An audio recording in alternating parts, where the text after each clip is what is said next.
Dagdag pang balita mga kabrigada, ang Manila at South Cemetery naghahanda na para sa papalapit na undas. Brigada Yanely Balakyot, ibrigada mo. Brigada Live Report. Naglabas na ng official schedule at guidelines ang Manila North at South Cemetery bilang paghahanda sa nalalapit na undas 2025. Magbubukas ang mga pangunahing gate ng sementeryo simula October 29 hanggang November 2 mula alas 5 ng umaga hanggang alas 9 ng gabi. Pinaalalahanan ng publiko na sundin ang mga lituntunin para sa kaligtasan, kaayusan at kapanatagan ng lahat ng bibisita.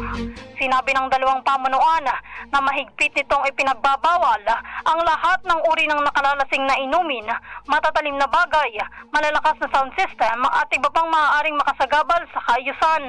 Bukod dito, hindi rin pahihintulutang pumasok sa mga araw ng pagdalaw ang anumang uri ng sasakyan kabilang ang motor, e-bike, scooter at motorcycle.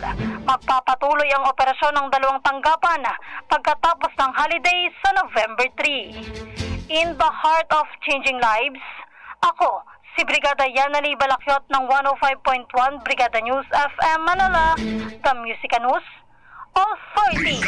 Ang bahaging ito ay hatid sa atin ng Standout ES4 Capsule. Simulang tuparin ang pangarap ng iyong anak. And starting now,